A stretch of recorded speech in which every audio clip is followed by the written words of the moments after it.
Hey there, everyone. So before this episode starts, there's a little important thing that I wanted to put out front here, um, just before the podcast episode plays. So recently, Mystic from Trotico Soft, which is the group that is fan translating Eternal Punishment Portable, emailed me and wanted to arrange a thing if we could have him on for the podcast. And I said yeah, and we were emailing back and forth, just talking about scheduling stuff and all that. And suddenly, every time I tried sending you an email, Mystic, it just gave me an error. And I tried another email account, same thing, still giving me an error. It seemed to be some sort of strange domain error. But yeah, I couldn't send you any emails at all. They just all got bounced back by Gmail, and none of them were just getting through. So I tried contacting you through Twitter, and it didn't seem like you saw that, so I thought I'd just put a little thing out here. It's not that I'm not replying to your emails, it's just that every single time I try to email you, I seem to be getting some sort of weird domain error from your end. So I don't know if you want to just use a different email and email me at cathedralofshadows@gmail.com, or if you just want to talk over Twitter. My Twitter and the podcast Twitter are linked below in the video description. So yeah, hopefully you're listening to this, Mystic, and this information gets back to you in some way or another. If you are listening to this and you have a way of contacting Mystic, or like you personally know him or something, I would really appreciate it if you could send him this, just because all of a sudden just none of my emails were going through, and it seemed like something went wrong with the email account or something. So yeah, if you want to try getting back in contact again so we can schedule a episode, that would be really fun. So anyways, yeah, on with the podcast episode. I just wanted to get that info out there.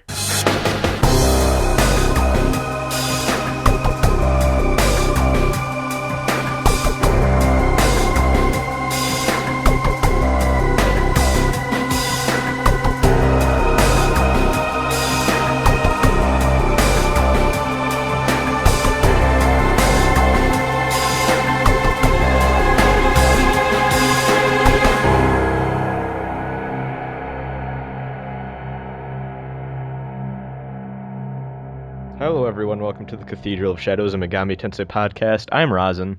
And I'm Katsu. And Ultimax We are came both out. sick. Kinda, sorta. I just both have kinda. seasonal allergy bullshit, so I'm coughing. But I'm always coughing. And I don't know my- why. I just perpetually do. And my nose is pretty stuffed up. Oh, Yeah, everyone plays sun tissues to Katsu. Yes. Yeah. I guess Ultimax came out, and that's the most exciting things that happened in anyone's life. Even you listening to this, the most exciting thing that happened to you recently was Ultimax. Yes. This is just a fact of life. There's been some news since that last happened, so we thought we'd finally take the time to record just a chill little episode. We're in that awkward transition phase between Ultimax and Persona Q. So yeah, we're just still waiting for that to come out. And I think Persona's Q is going to be the last Megaten game to come out in North America for the rest of the year. yeah. Yeah. There. I was about to say unless like a sudden like PSN or like virtual console release, but that's not gonna happen. Like suddenly it's like, hey, Demi Kids on Wii U or something weird, but no, that's probably not gonna happen. Let's be serious here. And also everything that could be on PSN is on PSN, I believe. So Yes. yeah, Persona Q will be the last thing for North American Mega 10 fans this year, unless suddenly SMT-if comes out, but that's not really official, quote unquote. So yeah, I thought we'd just have a little thing and first talk about what we've been playing. So Katsu, you been playing anything or? Yeah, I've been playing an MMO called Final Fantasy XIV: A Realm Reborn, and it's freaking sweet, man. I am officially caught up in the MMO vortex. Oh no. Right Yeah. after midterms are finished and you need to start worrying about studying for everything else and finals and whatnot. Yeah. It's a great time to get stuck in an MMO. Perfect time. So I've been playing that. I'm currently a lancer. I'm trying to get my soul gem so I can become a dragoon. So right now I'm leveling marauder. And when patch 2.4 comes out on Tuesday, I'm going to go rogue so I can be a ninja because ninjas are cool and Hanging out not with your Ninja trash. Clan. Ninja Clan, here you stand. Yes. All right. I've been playing Mega 10 stuff, which is why we have this segment in the first place. Um, so I, not that Katsu's Final Fantasy 14 playing isn't important, but uh, so I've been playing Kyoyaku and a bit of Persona 4. Actually, more I'd say I've been playing more Persona 4 than Kyoyaku. It's just last time I had a lot of free time for games. I just ended up playing more Kyoyaku just because I wanted to make more progress on that. But been playing a lot of Persona 4. I'm just past Shadow Mitsuo, which is the first time playing this game that I did a dungeon all in just one day, which Yeah. I didn't really think was possible. Like I kind of assumed you weren't supposed to do that.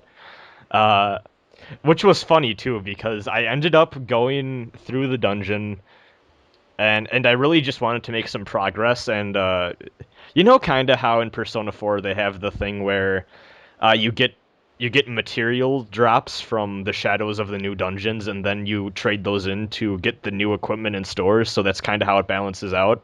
Yeah. Uh since I didn't take a break from that dungeon, I just kind of sort of had the old equipment and like it really wasn't that good. But I just did the entire dungeon in one go with all Man, my I old equipment. still had like Yosuke's starting equipment by the time I beat Shadow Mitsuo. Equipment doesn't really matter as long as your persona's good. Yeah, it's Persona 4 is fun.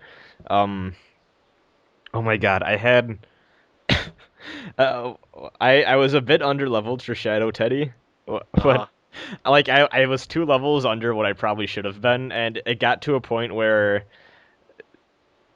I was basically autoing Shadow Teddy with just Narukami alive, and I think 20 minutes passed before I finally game overed because I drained Bufudine. So he would or I drained Ice rather, and he would mind charge and then use an Ice spell, and it would just heal me back to full. And then he'd do physical attacks, and it wasn't until he got like a crit or something. huh. The only time I unautoed was so I could block the Nile hand. Like Yeah. it was that took forever, and I actually thought I could beat it. I had to like do a sliver of health, and then it's like, bam, you're knocked down, and I'm like, fuck. So, yeah, that was fun, but yeah, Persona 4 is pretty fun. Yeah, it's a good game. I can definitely see why a lot of people really attach to it. Like even, I think Persona 4 is the one thing that kind of transcends Mega 10 and has made it into the not mainstream culture, But but the the mainstream gaming culture. Like yeah, at this point, everyone kind of sort of knows what Persona 4 is, at least if not vaguely, just knowing what the name is. they know what the name is, and they see Persona whenever Persona announcements happen. Like IGN's already on it, so people kind of have an idea what Persona 4 is, sort of, kind of. Yeah, game's damn fine though. I enjoy Yeah. it, even though I'm not playing Golden. Also like this is a very odd like I can't I don't know how to exactly describe it. Persona 4 is funny in that it is harder than I'd say most modern RPGs. At least it feels harder than most modern RPGs, but at the same time, compared to Megaton, it's just kind of a it's almost relaxing in a way. Like coming off of like Nocturne and Digital Devil Saga, and even DDS1 isn't that hard, but DDS2 and Nocturne, it just kind of feels like a nice soothing little break from the other stuff and just A like soothing break from the hardcore and unforgiving. yeah, so like it's like Hardcore and maximum edge. like on Nocturne and hard mode, it's like, oh fuck, I'm constantly on edge because if I get back attacked, I might as well turn off the PS2. Whereas like I think I've only gotten like back attack and then instant killed like once or twice in my entire playthrough, and like it sticks out to you, and like you're still kind of how do I put this? When you play when you're in a dungeon in Persona 3 or 4, it's almost more like you're kind of a little uneasy, whereas with other games, it's almost like you're constantly paranoid and on edge type of thing. Like it's a little less stressful in Persona 3 and 4 because you feel a little more safe or like Yeah. you feel like there's more room for Room for error. error, yeah. Yeah. Um Whereas like other stuff, it's like if you fuck up once, that could be you're done. GG. Yeah. So it's been fun. I've been enjoying it. I overall having a good time. For those of you that actually give a shit, I feel like my initial judgment of romancing Yukiko was wrong, and I think I'm gonna go for Rise instead because goddamn, Yukiko's social link is stupid. Um, Yeah, it's really romancing Rise dumb. was fun. To be honest, romancing Rise is pretty fun. Dear, I like your But character overall more, I think, than yeah, Yukiko. Like, oh my god, I'm pretty sure the comments will just be like, "You guys have yeah. shit taste in waifus." Yeah, I can't wait for the creepy people to come and yell at both of us. No, but like, I actually really, I don't know. Yukiko is like cool and nice, and like I like her in most of the story scenes, but I fucking hate her little character arc of like, I don't know what I want to do with the end, and it's, I don't know. It I feel like compared to Rise's situation, I feel like hers isn't too bad or too. It feels like she needs to, hmm.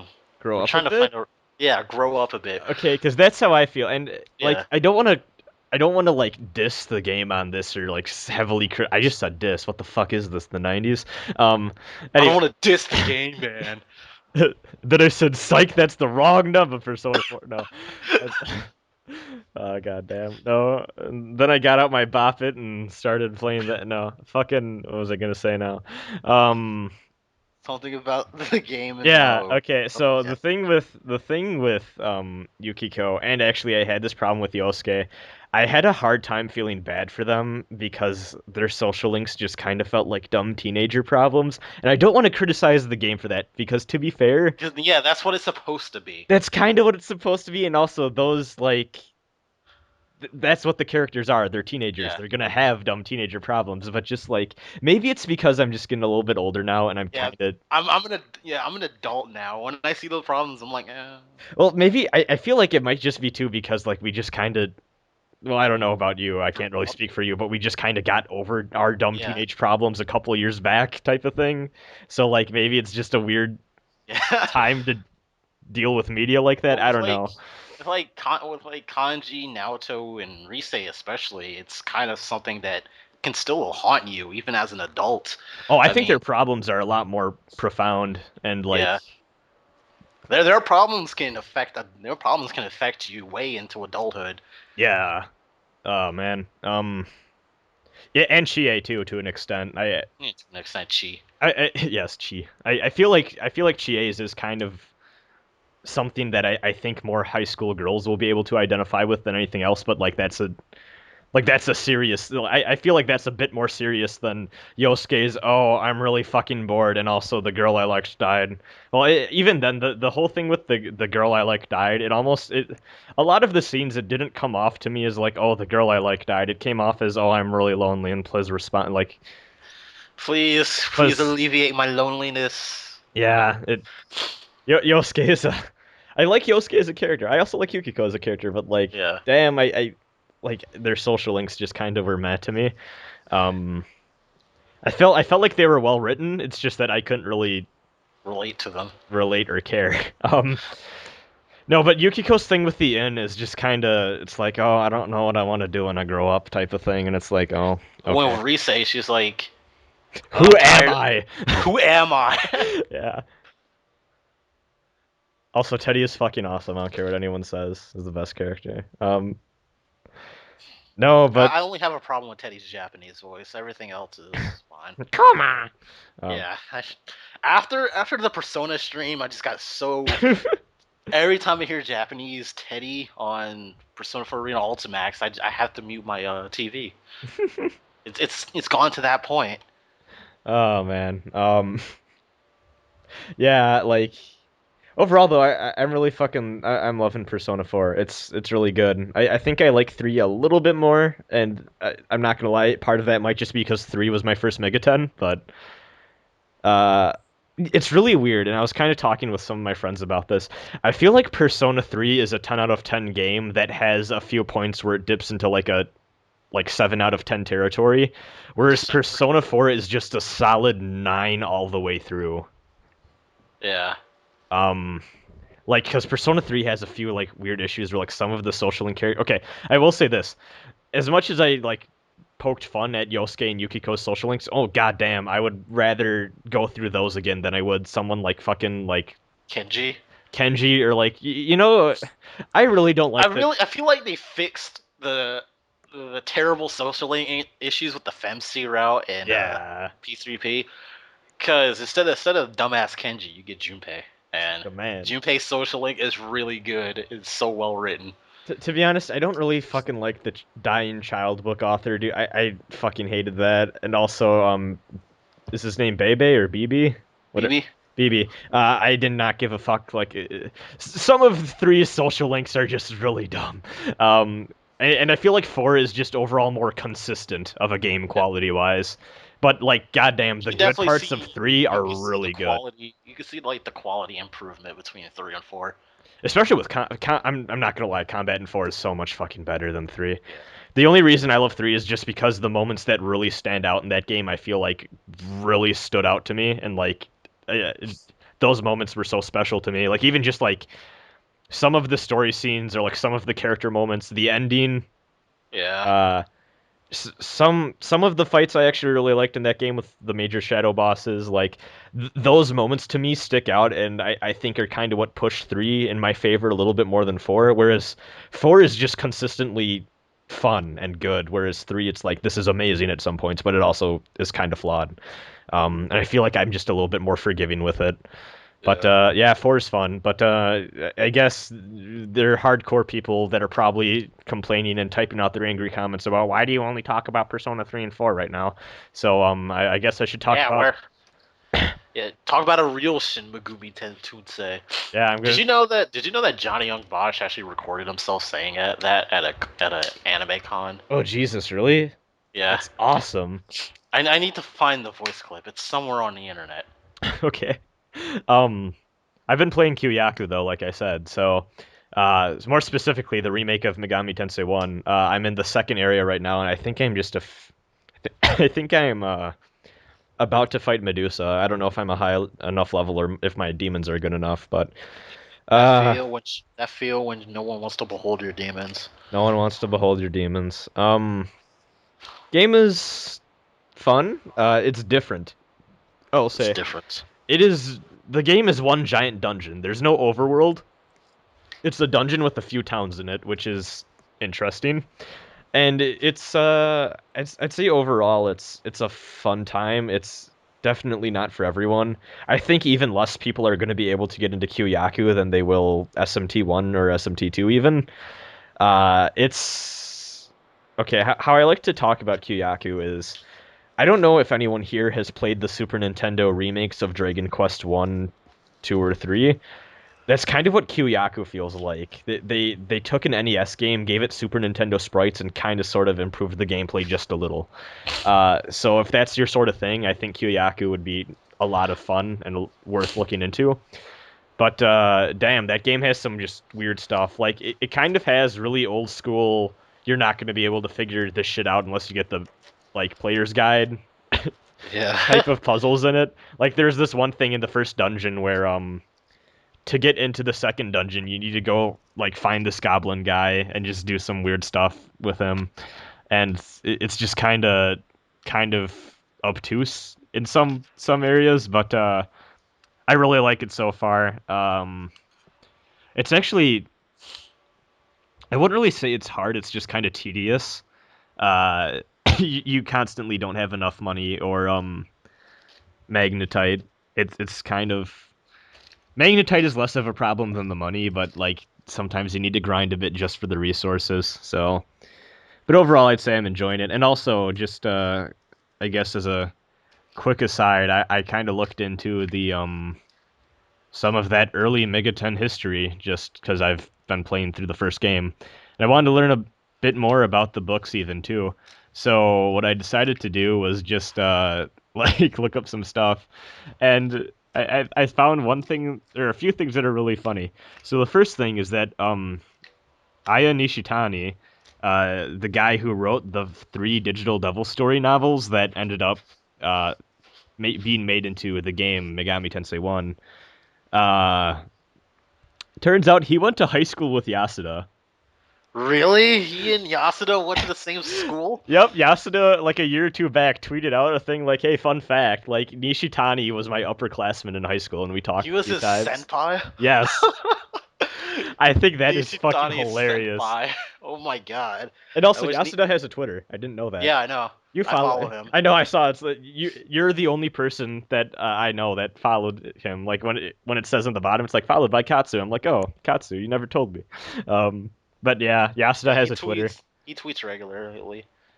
I can't understand any of it, but yeah, he tweets often, more often than Kaneko does. Kaneko Yeah. never tweets. We need to encourage him to use Twitter more. Yeah, good old Kaneko. He's just disappeared off the face of the earth, hasn't he? Yeah. Maybe he's been summoned by Satan to do stuff. To draw stuff in hell. Yeah. Yeah. Satan's probably. like, I'm not good at creating demons like you are. Can you just do it for me? And he's like, oh, okay. Yeah, sure. Thanks, Demon Painter. But yeah, and then also, the only other thing that I really found through this is, well, two things. First thing is that Nishitani wrote other books that are kind of similar to the Digital Devil Story novels that also got turned into a game. So I think the game is called Tokyo Shadow for PlayStation and Sega Saturn. Apparently, it's kind of sort of Mega 10-ish in a way. At least it's by the same author. So Yeah. probably loose connection there, but probably like tonally similar or something. And then also, not only that, but did you know Megami Tensei 1 actually wasn't the first Mega 10 game made? Oh, really? What was the first Megaten game made? Well, it wasn't made by Atlus. Who was it made by? It was made by a company called Telenet, and it was an adaptation of the first two books Uh-huh. into like a really shitty PC RPG that was apparently garbage. So Well, there you go. We uncovered more Megaten roots. We should probably go find those games and then play them and then laugh at how shit they are. apparently it's a clone of the old PC game Gauntlet, but it's really shit. Oh. And yeah, Wow, Gauntlet, like Gauntlet Legends? that Dude, feels. I love that game as a kid. That game was awesome. Oh man, but yeah, apparently that was the first Megaton game. Atlus could not claim that they made the first Megaton game because there is Yeah, another frauds. adaptation earlier. Um, Atlas confirmed frauds. no, but it was just kind of interesting to see that, and also too, it's kind of interesting because Megami Tensei 1, the game, like as in the Atlus game, uh, it's I looked kind of sort of into it, and I think I haven't been able to find a solid release date on the third novel, but I think that Megami Tensei 1 as a game was made between the second book's release and the third book's release. And Megami Tensei 1 is like supposed to take place after the second book. So it's kind of like an alternate universe to the novel timeline Mm-hmm. because it's almost as if it's a different third book, but it's just a game instead. And then Megami Tensei 2 takes place a few years after. But I kind of just looked into it and like goddamn, it really doesn't seem like you need to have read the books at all. Like there's almost no references to the books in the game. Like even there's a few demons that appear in the game that interacted with the two main characters in the books a lot, and they act like they don't really know each other. So like there's no real point in reading the novels on like if you really want to play that game. So I thought that was kind of interesting. You don't even get a line like "so we meet again" or something. They just act like they've never met you before, which is Yeah. funny. I'm sure it was different back then with, you know, making games in the 80s and whatnot, so. But who knows? Yeah, just because it was an adaptation didn't mean it had to be faithful. Yeah. So then I guess that's about all I wanted to talk about in terms of fun little early Megaten shit I discovered in what we've been playing.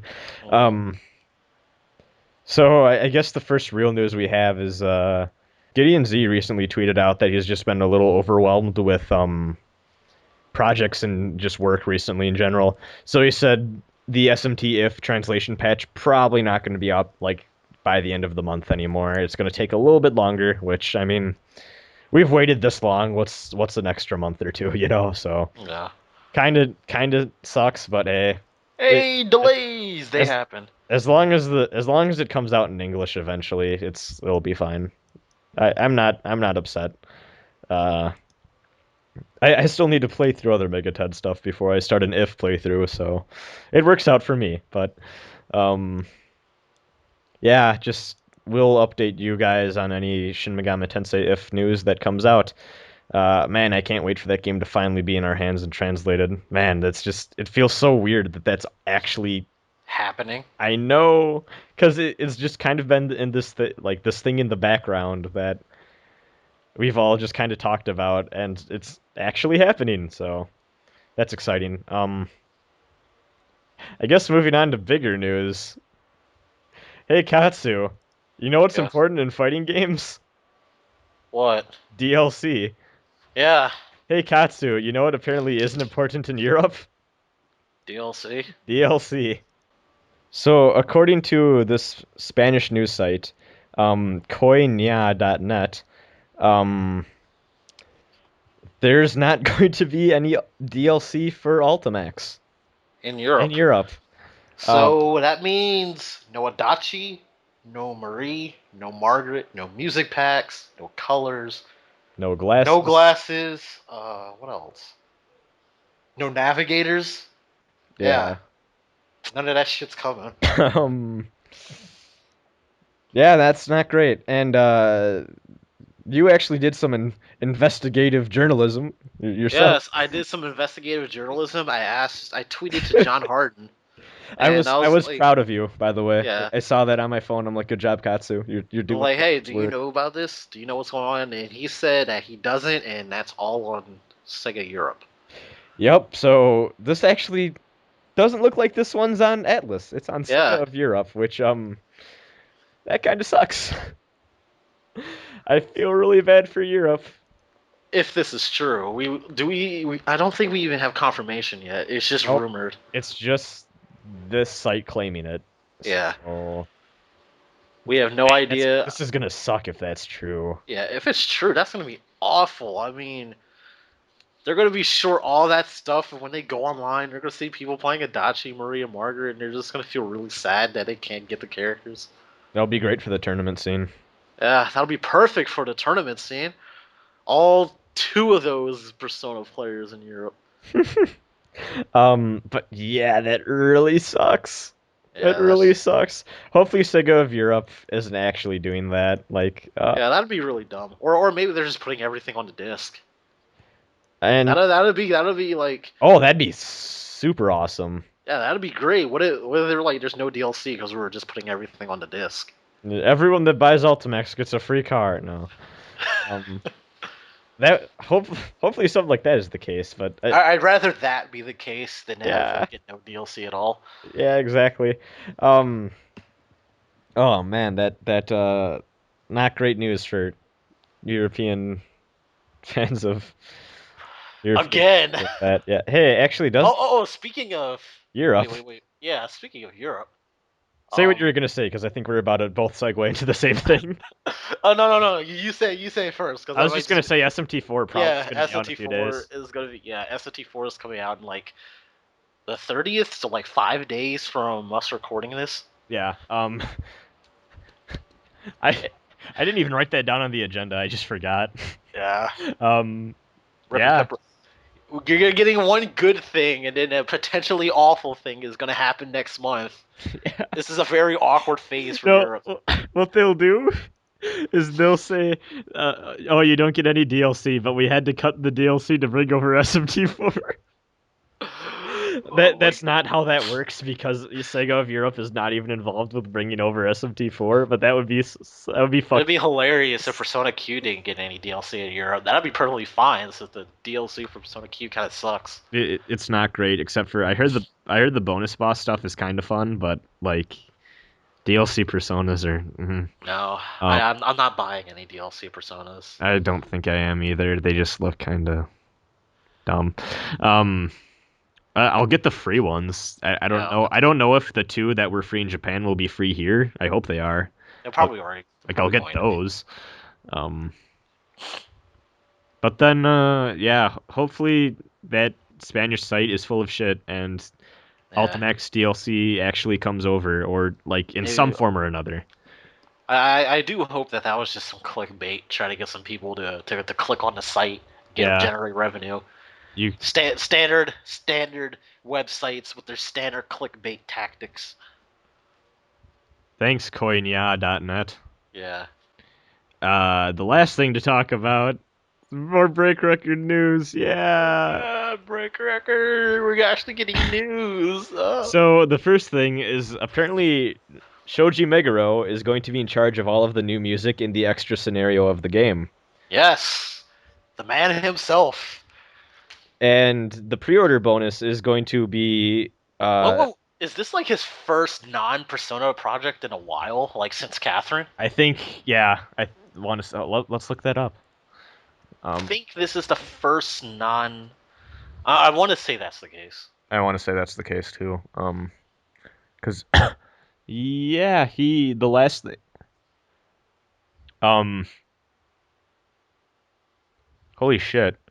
Um he didn't work on Catherine. He didn't do Catherine's soundtrack. Who did Catherine's soundtrack? I don't know. At least according to the Mega 10 wiki, he didn't do Catherine.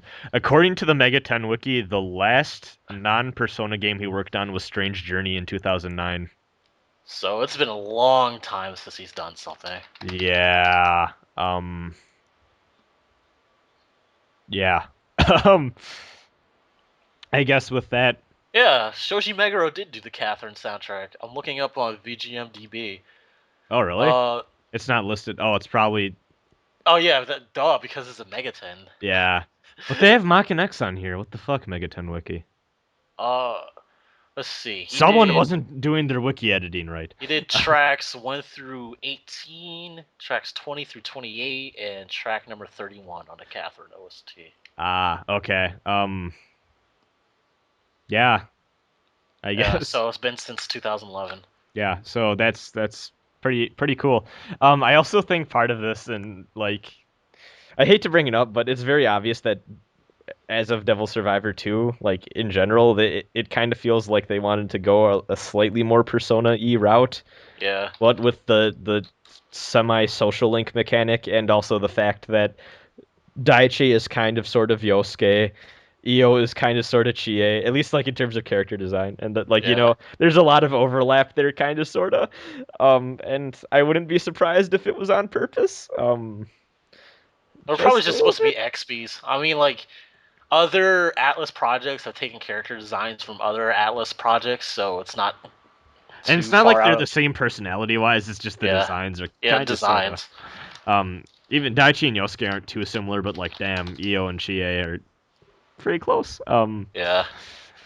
So I'm not really surprised that Meguro is going to be in charge of the new music. I don't think it's going to sound like I know some people are like, "Oh man, it's going to It's sound gonna sound like okay." Persona 4 pop stuff. I It's don't like, think so. no, I, it's not. Meguro has range, and he's proven that with all the shit he's done up till listen to now. DDS's OST and then listen to anything from Persona 4 and then realize that it was done by the same guy.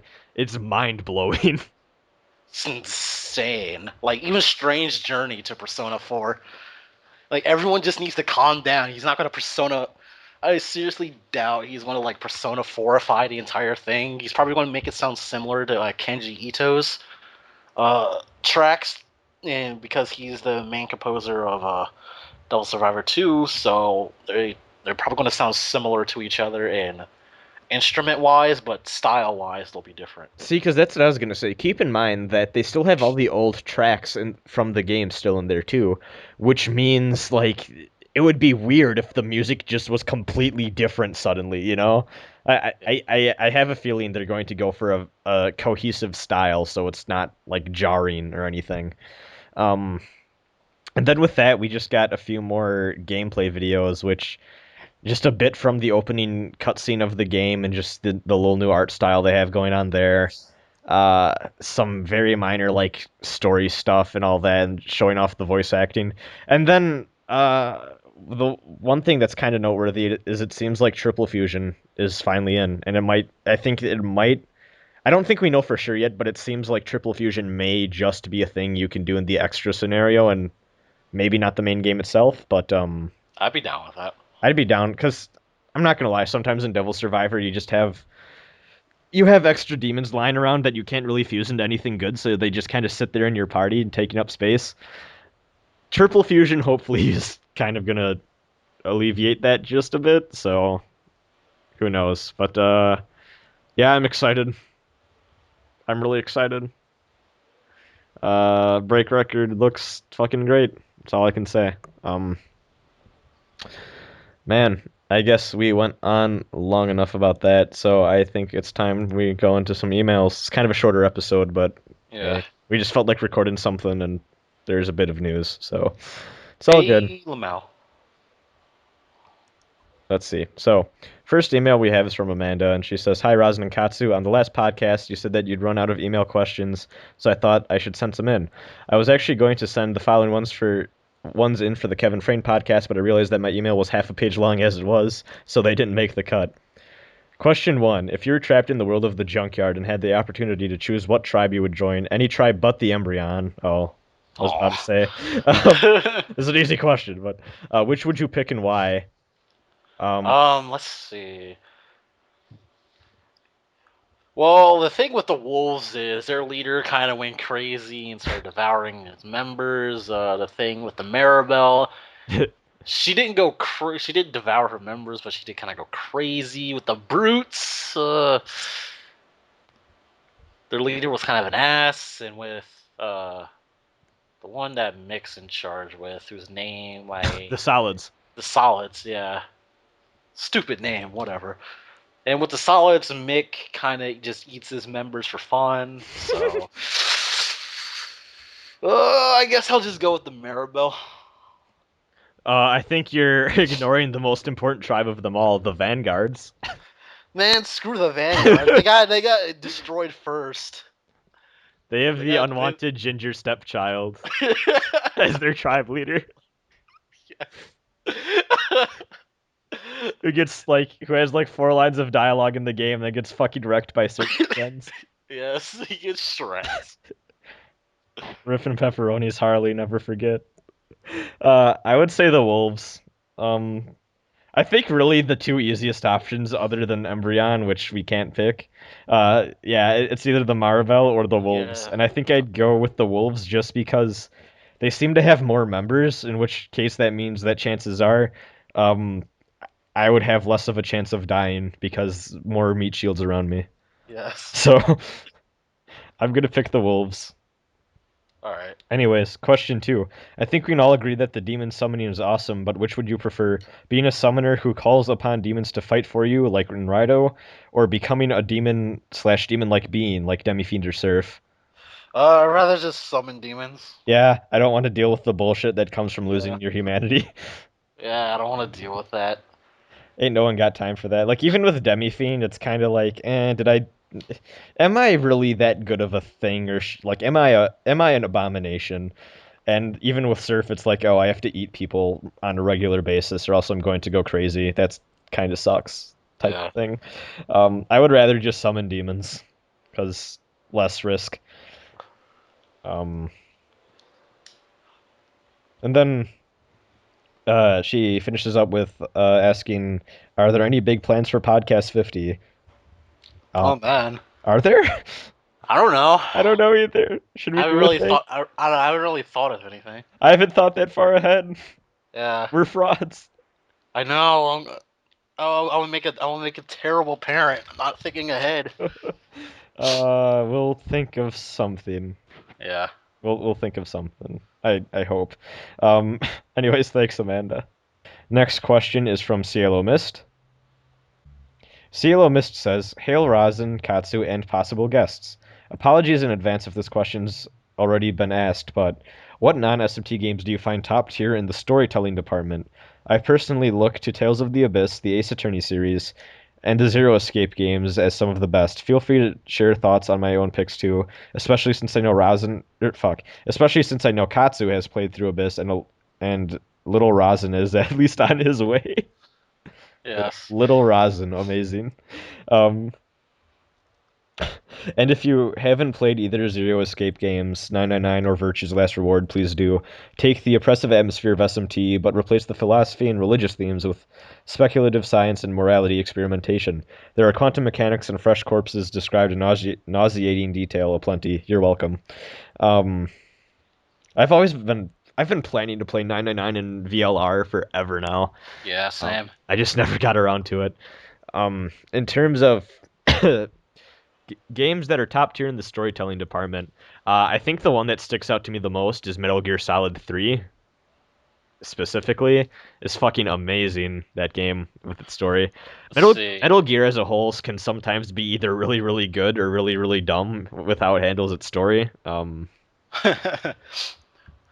of those goddamn memes. Memes. Yeah. Metal Gear Solid 2 is a very interesting game.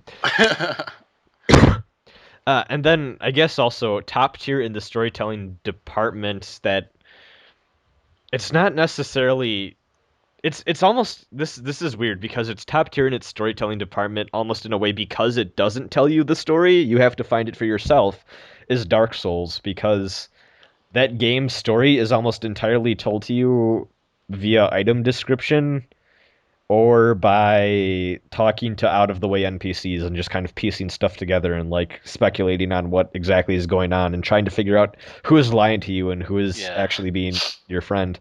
It's very very interesting, that game, with how they handled it. I'm actually I have Dark Souls on my mind because I'm finally, well, for one, I'm streaming it just to do a thing before I stream Strange Journey, and also I decided to finally get back to my main playthrough, and I'm like two bosses away from the end of the game. So, yeah, Dark Souls is a fantastic storytelling type of, not storytelling type of game, but it has really good storytelling, and the fact that you find the story for yourself, I really like that. Katsu, what about you? For me, it has to be Dragon Quest V for storytelling. It's kind of like the same with Dark Souls and the fact that it doesn't tell you the story right away. You have to pay attention to what goes on in the world as time goes by. And I also really like the premise. You start out as a kid traveling around with your dad, and he's trying to find his wife, your mother, and you go to various locales, learn about the villagers there, how they know your father, the story. You also get some information about your background, your father's background. And then the time skip happens. The time skip happens. It's like 10 years later. The entire world's different now. People have grown up. People have died. You have to like see how the world has changed since then. Find people that you never thought you'd ever see again, etc., and so forth. Learn about, you get an inkling about who the antagonists are in the beginning of part two, but not really. They aren't a problem for you yet, and they don't become a problem for you until the end of part two and on to part three. And like the rest of the part three is like dealing with the antagonists and all that stuff. Overall, Dragon Quest V has a really great story, and I really like how I was presented. It really felt like an adventure. Very few games that claim that you're going on an adventure really do it well. But Dragon Quest V, it really, really does it well because you're finding out these things on your own. Nobody's really telling you where to go. You can take your time with your adventure. You can do all these extra stuff. You don't feel rushed to complete the story either, and all around, it's just really good. I really like Dragon Quest V. It's my favorite Dragon Quest game Yeah, it's my favorite Dragon Quest game too. by far. Too Yeah. solid. Yeah. And then also just in terms of commenting on what he said, yeah, I like Tales of the Abyss' storytelling so far. Yeah, Tales of the Abyss has a really good story. It centers around like each of the Tales games have these subtitles to go with it. Like That are like fucking Japan as fuck. like Tales of damn. Legendia is like the RPG that spins legends, and Tales of the Abyss is the RPG that tells the meaning of one's birth. God, It's really, it's that's so super, it's it's so super deep and Japanese. so it's super deep and super anime that I can't help but Exactly. laugh at it. But when you get to the meat of the story, you're just like, oh my god, ugh. I really like Luke and Tyr so far. Yeah. Tyr Lucas especially. Lucas pretty atypical of a protagonist because he's such an asshole. Yeah. Luke is a little shit. He He's a little. he's a little shit. He gets better Yes. though, but like I really like Tyr. Tyr is Yeah. cool. I think Tyr's my favorite character in that game. She's just awesome. Tales of the Um, Abyss has really strong characters. yeah. But fuck, what's her like Annis or whatever? God damn, Annis, she's everyone, no, I don't know. A lot of people hated Annis. I don't like her at all. She's just obnoxious. See, I mean, like Luke and like I like the Luke and Guy dynamic too, and not only because it's like they complement each other so well. It's also because it's Johnny Young Bosch and Yuri Lowenthal. Yuri Lowenthal behind the mic yet again in another Japanese RPG. Oh man. All right, well I guess that's it for that email. At least I have run out of stuff to say. Yeah. So thank you, Cielo Mist. That was a good question. So moving on. Anthony writes in saying, "Hey COS, this is my first ever email to you guys, but I have two questions. First, I noticed that you keep calling the P3MC his manga name Minato Arisato and not his movie name Makoto Yuki. Is there a reason for that? I also noticed because in your P3 movie Spring of Birth commentary, you said Minato Arisato was his name in Q, but that's not correct. Atlus used that name as a placeholder name for one of the early trailers when it was first being announced. In Q, the game makes you name both protagonists when you select the protagonist you want to play as. So the one you play as and don't play as will have the name that you type in for both of them. Neither protagonists have an actual set name in the game. And yeah, that's true. I think it was just that at the time that was recorded, the only thing that we had to go off was that trailer Yeah. with Minato Arisato as his name in like the promotional material. So everyone just kind of thought in the game. That his canon name was officially Minato. And as far as actually, I think I call him Minato more. Well, actually, Yeah, I still call him Minato. I don't really yeah. care. I like the name Minato more. It resonates with me more than Makoto Yuki does. Same. And also, just Makoto is a very common name. Like Uh, Minato's kind of. It kind of Minato, yeah, Minato is more of an uncommon Japanese it given name stands family out name. more. Yeah, it stands out more.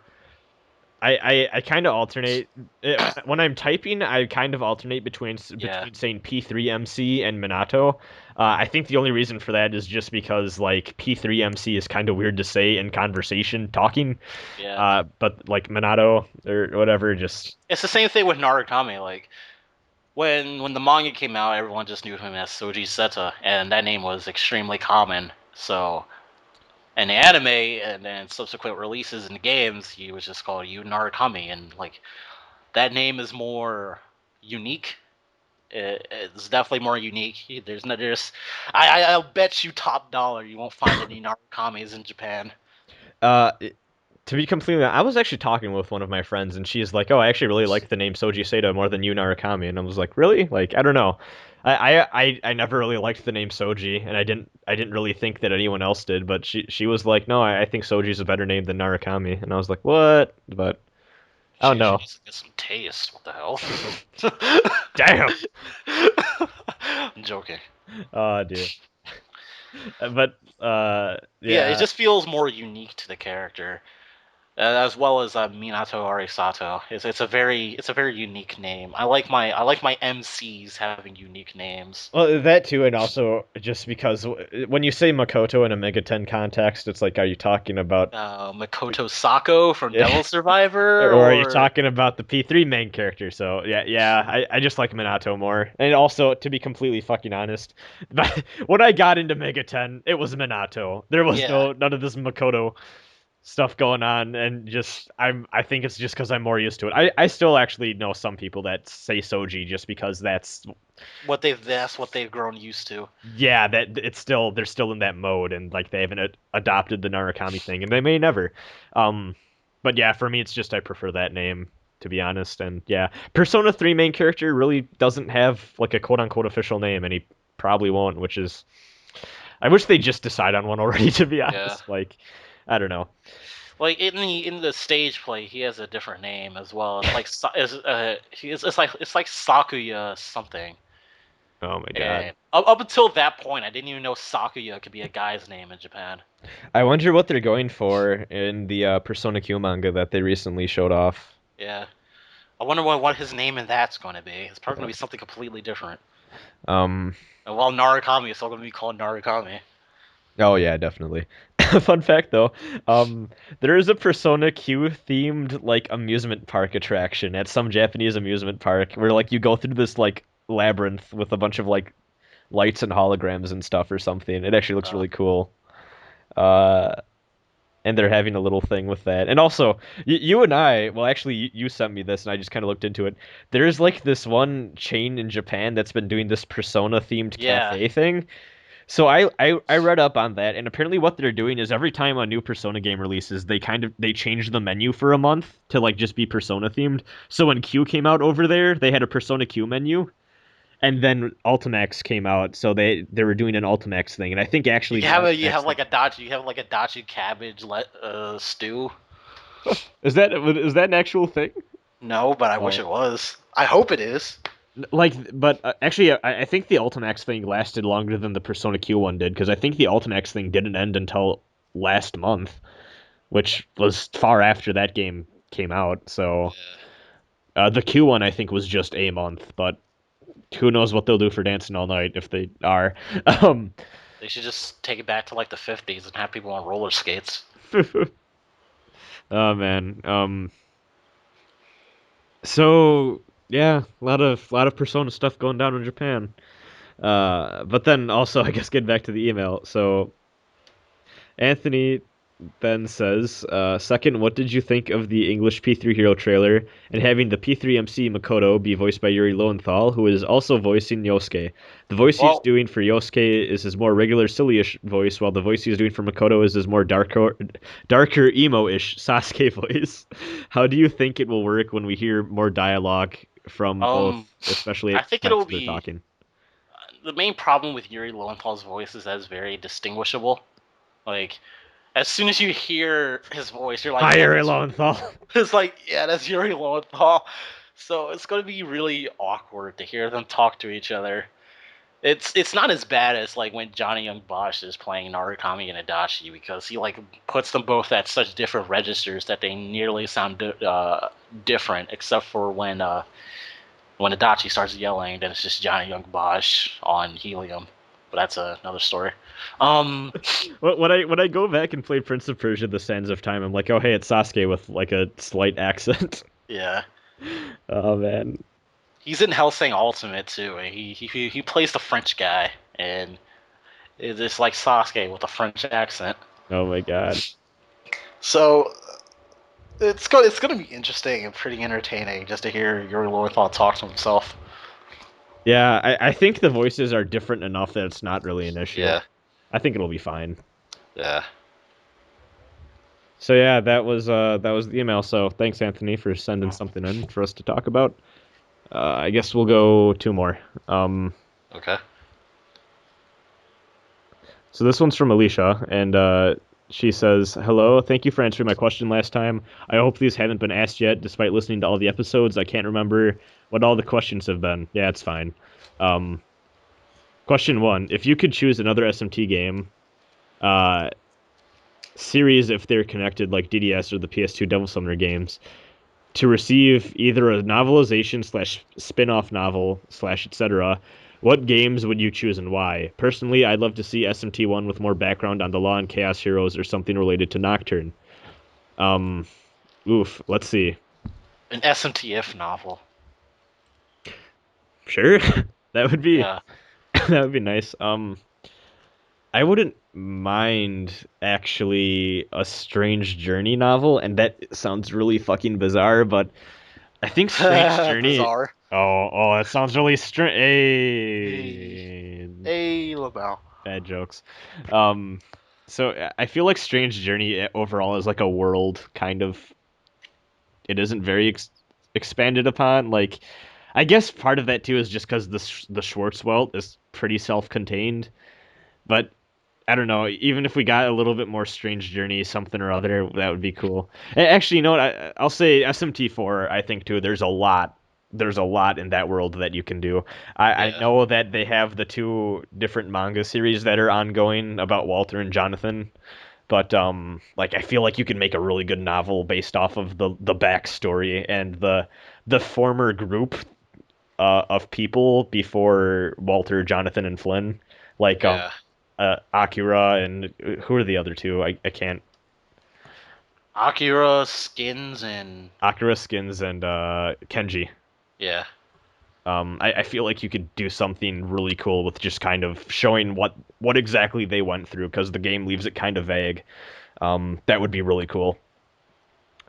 And then I guess question two: if you could choose an SMT game that hasn't already received an anime adaptation to get one, which would you choose?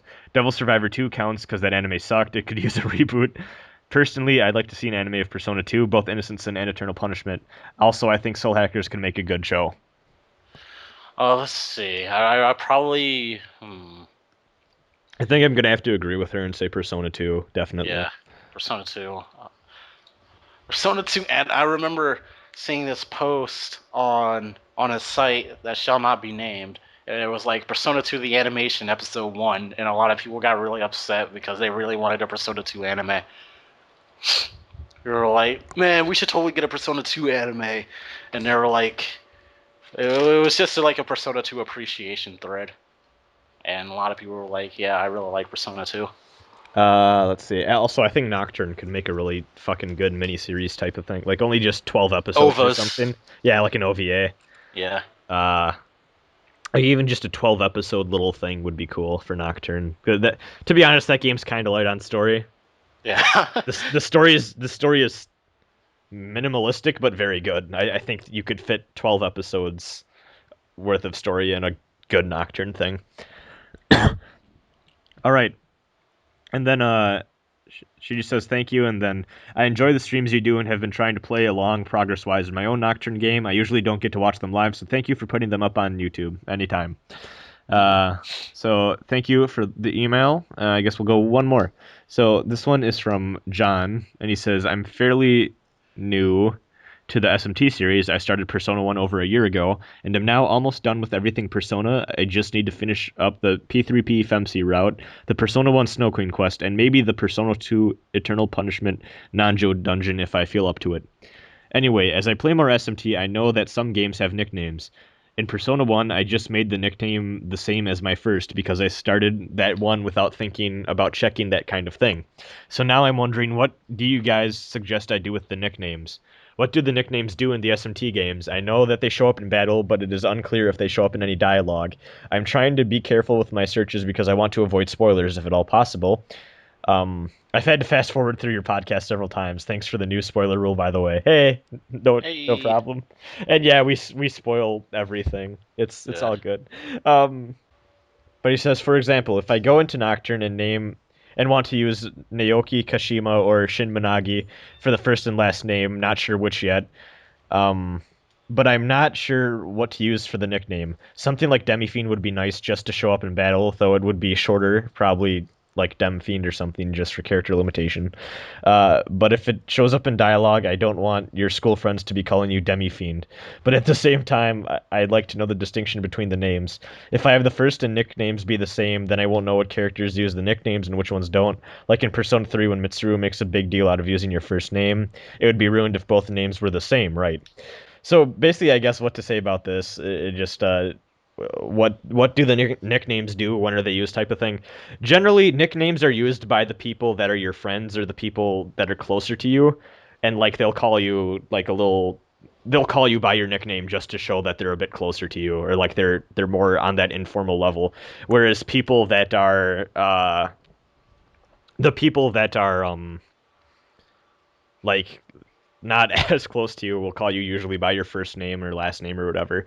So it's just kind of up to preference. Like it, it doesn't matter too much, and it doesn't have any gameplay difference. But like he points out, like calling the main character of Nocturne, like using the nickname Demi-Fiend, uh, I don't think you should do that just because in the game sometimes the characters will call you Demi-Fiend without that even being your name. Like they'll just address you as that because that's what you are, and like that's kind of how they know you. So I would just go for like if you ever had well, not I guess since you're naming it after official names, uh, either just go for the first name if you don't really mind, or just make up a nickname of your own for that because like basically the only times the nicknames ever really pop up are in battle, what they display for the character name, and then also when your school friends are talking to you. So Yeah. uh, kind of tricky, and with what to do with that, you could just use the nick. You could just have the nickname be the first name, or you could just kind of mess around with it. Uh, I usually what I do sometimes is like I'll have my first name be Brandon, and then like the nickname be Rasen, or sometimes like change Rasen to something else. It depends.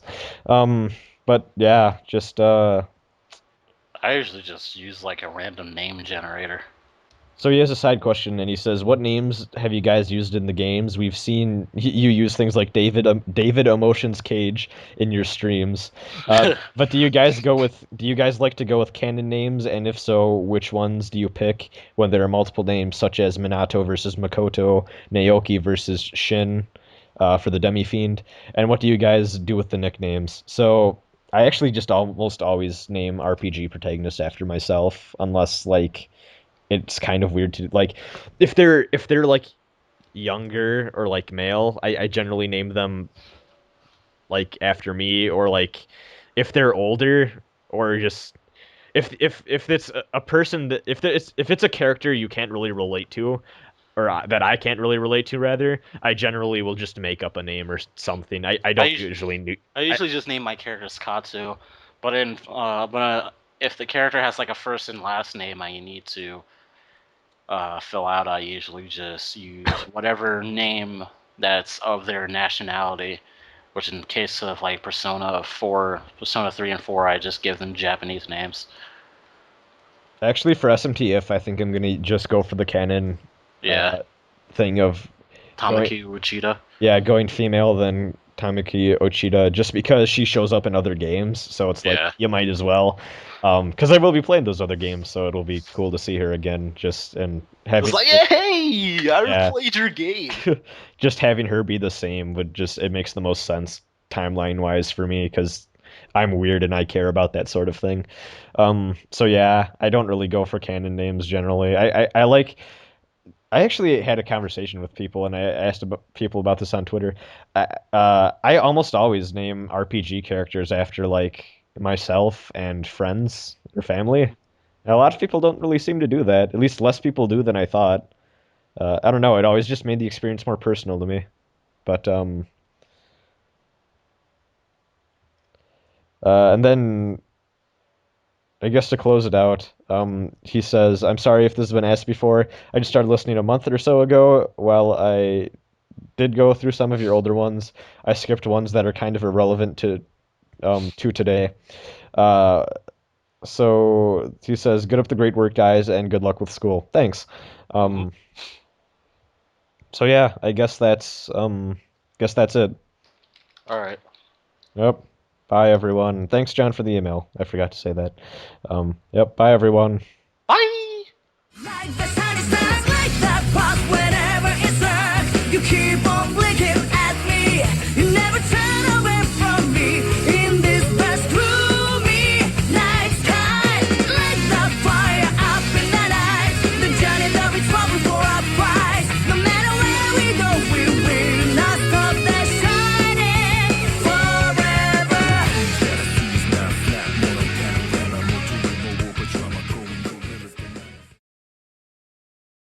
Gather demons and come again.